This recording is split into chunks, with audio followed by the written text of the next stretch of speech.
Hi, I'm Christine Aller, and this is Because You Care, my little virtual workshop where we're going to take a look at how to plug the four most draining caregiver energy leaks. And you can plug these leaks without having to rearrange your schedule or find time to take a long walk or take a hot bath. No. I'm really glad you're here because the guidance I'm going to share with you today is vital for modern caregivers to have because these leaks are draining you of precious mental energy every single day.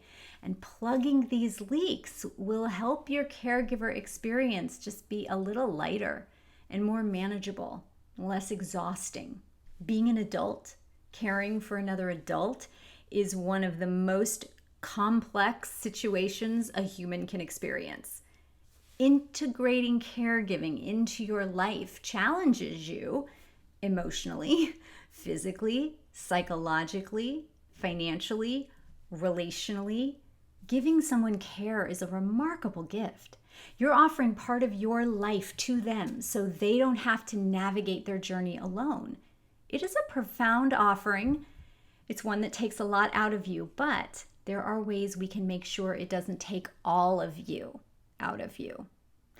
And even though each of our caregiving situations is unique because there are so many variables involved, what all caregivers have in common are some big mental energy leaks.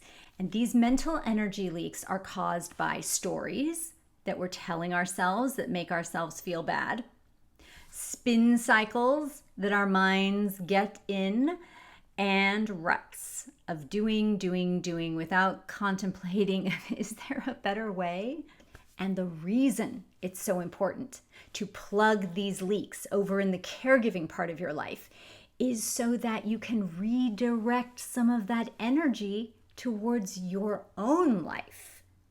Because staying connected to yourself and your own life and your goals while you give care, that is how you are going to be able to sustain your ability to provide for your person through very intense circumstances or over long periods of time. My own caregiving experience lasted 12 years. Okay, so before we begin, I just want to say that each of the four sections of this workshop follows the same structure.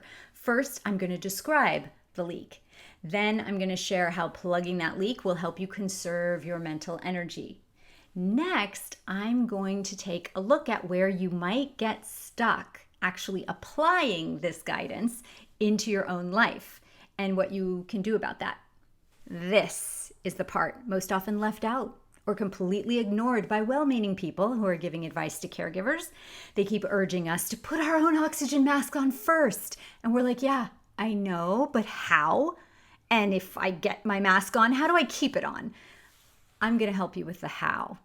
And finally, I will suggest some teeny tiny experiments you can do inside your own life to see if my guidance works for you. Sound good? Okay. Energy leak number 1. When did you become a superhero? When did you become a superhero? You didn't. No, when you became a caregiver, you did not suddenly get superpowers, which means you cannot save your person. I know. All I wanted to do for years was swoop in and save my sister from her decades of chronic pain and debilitating symptoms. And I tried so much so that I can tell you from experience that as a caregiver, you cannot save anyone because you don't have control. I know you've heard that before, but have you let the reality of that really sink in? You don't have control over this person's illness or their condition or their decline. You don't have control over the frequency or intensity that the medical industrial complex will throw obstacles in your path. And unless you have the legal status to make financial or medical decisions for them, you do not have control over the choices or actions of this autonomous adult that you are caring for. So you cannot be their savior. You can only be their shepherd. You can help them navigate the ups and downs of their journey. You can advocate for their rights. You can help them feel less lonely on their journey. You can financially support parts of their journey. You can offer guidance about their journey. But you can't take the journey for them. You can't postpone their journey, and you can't make the journey disappear. How this guidance helps you conserve your mental energy. Attempting with all your might to be a superhero creates several huge mental energy leaks because your unrealistic expectations about how much you'll be able to do and how well you'll be able to do it creates states of high anxiety and constant vigilance and crushing disappointments when you're not able to save the day. So letting go of trying to save and embracing your ability to shepherd will start to reduce the size of those leaks. Where you might get stuck actually applying this guidance. The problem with guidance is that it can seem so tidy. And I know that the suggestion of take off your shiny superhero cape and just be satisfied with being a shepherd.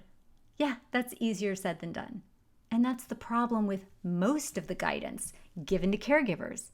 It's easier said than done, which is why it can be so beneficial for caregivers to work with a coach or a therapist, because there might be a lot of old, deep, sticky stuff involved with you actually letting go of being a superhero. Maybe you're the eldest child in the family and taking on a high level of responsibility for everyone else was programmed into your psyche a long time ago. Maybe you're filled with so much guilt because you are healthy and your person is suffering that you feel you must go way above and beyond for them. Maybe you pride yourself on being so smart and so capable that you can handle anything caregiving throws at you. You can just muscle through it and fix it and solve it and make it all better. Or maybe it's something else that's driving you to mentally exhaust yourself in this way. Figuring out the dynamic that's behind your behavior and working to untie or at least loosen that knot, that is how you will be able to actually apply the guidance of, hey, let go of trying to save and embrace your ability to shepherd. How to start experimenting with this guidance. The only way you're going to know if a piece of guidance is good for you or not is if you experiment with it a little and see if you or anyone else explodes.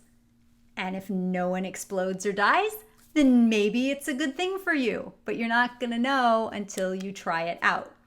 So, what is a teeny tiny little safe experiment that you can do to start to relate to your person and their situation as a shepherd rather than a superhero?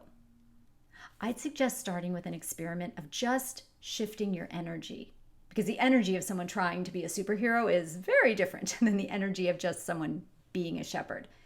And I personally started experimenting with this energy shift when I would take my sister to a doctor's appointment, or even if I was just grocery shopping for her, I would practice doing it with the more relaxed energy of someone willing to be a shepherd rather than the anxious, striving energy of someone trying to be a superhero. I want you to pay attention to how uncomfortable this may or may not feel for you. Notice when you slip back into superhero mode. And notice what feels better when you're leaning more into shepherd energy. Staying aware of your thoughts and feelings while you do an experiment is you collecting data about yourself. These are the clues and the insights that will help you make the shifts to plug your mental energy leaks. Or they will let you know that maybe you need some more support and coaching to make those shifts happen. And you are worth the investment of getting coaching and support. I am here to help you not just go through this experience, but grow through it.